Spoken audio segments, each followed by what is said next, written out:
Thank you very much, Mr. Chair. And before I begin my remarks, I want to enter into the record an email shared by DHS Whistleblowers. The email was written by a senior DHS official and sent to other DHS leaders. In the email, the DHS official talks about using military intelligence resources to track down whistleblowers' exact location. And this issue, and I believe this email was alluded to by Representative Rarick in her testimony. Without objection to ordered. Thank you so much. And I have one more, and I ask for unanimous consent to enter into the record an article titled Minnesota Government Whistleblowers Claim They Were Electronically Surveilled, had promotions denied in the New York Post dated January 3rd, 2026. Without objection to ordered. Thank you, Mr. Chair. And first, I would like to say thank you, Mr. Chair, for allowing us to wave on. This is an incredibly important issue in our state and across the country. It's something that comes up all the time when we're out in the district. And so I thank all of the legislators for being here and for all of your work that you do in order to expose this and dig into it and really figure out what's going on. And I think it was Mr. Burlinson who asked if we were embarrassed. But I'm not embarrassed to be from Minnesota. What I am is really sad that this is happening, and this is what Minnesota is known for now. This horrible fraud, because there's wonderful things that Minnesota does have to offer. And so as a lifelong Minnesotan, it makes me sad that this is what we're having to talk about. And while some may want to downplay this fraud, I want to be clear.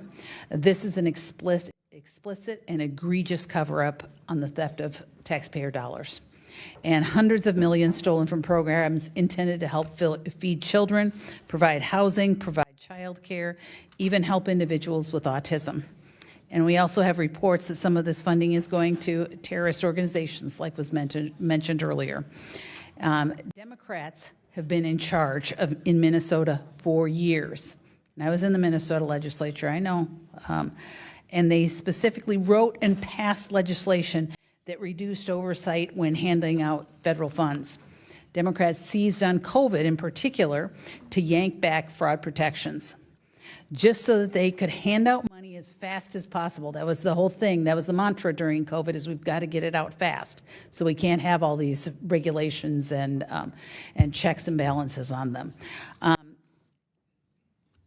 Unfortunately, though, this problem isn't new, and it wasn't just from COVID in Minnesota. Whistleblowers report that they've been making reports for years. The Democrat leadership at the state level in Minnesota has been actively suppressing whistleblowers, and I think some of the testimony that you've all given today is pointing that out. And that's not an opinion, it is fact. It's fact. So I'm going to ask, maybe we're going to go over some of this a little once again, but I want to make sure that everybody understands that there's a clear answer. Representative Rarick, the tweet, where did my sign go? I have a sign.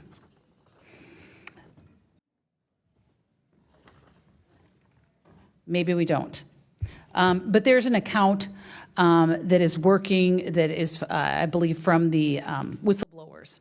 And I just wanted to note, there we go. Thank you. This behind me is the account. Is it run by one whistleblower? Madam Congressman, no, it actually is comprised of over 1,000 state employees across multiple state agencies. So this is not just a couple of people. This is a lot of people bringing this to light. And were the whistleblowers ever made to feel unsafe on their attempts to report fraud? Yes, absolutely. I can give you 2 quotes that they have in the 7-page document that was submitted for this committee hearing. 2 things that they said is, think about your home and what if you lose your job? So these are things said to whistleblowers. Second thing was, we need information about where your kids go to school and where their bus stops are.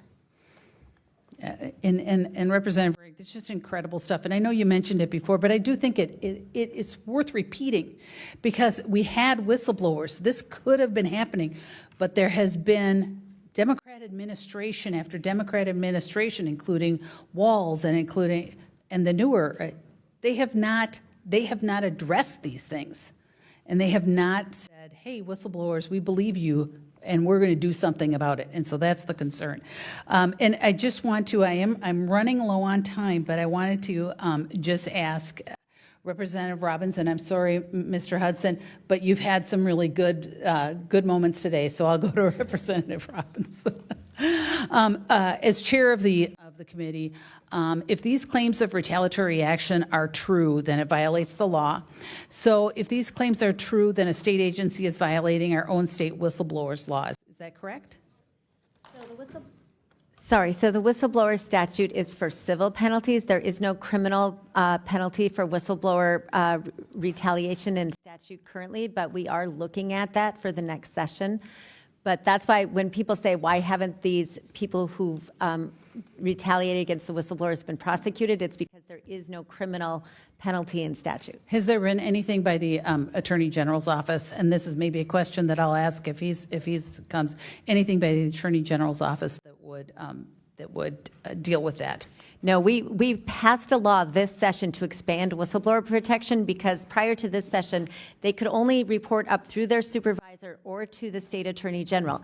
And when they did, they were either ghosted or they were retaliated against. So we expanded it so now they can report to legislators and they can report to law enforcement. And that's how we got this just deluge of whistleblower reports because now they have somewhere safe to report. And you have been very indulgent, and I'll just say, after 15 years of Democrat administration in Minnesota, this massive fraud is coming to an end because we are going to get to it, and I appreciate the work that you have done on your committee, and we will do whatever we can to continue to bring it to light and prosecute those folks involved. So thank you very much, and Mr. Chair, I thank you very much for your Thank you, Ms. Chair asks unanimous consent. Who said that?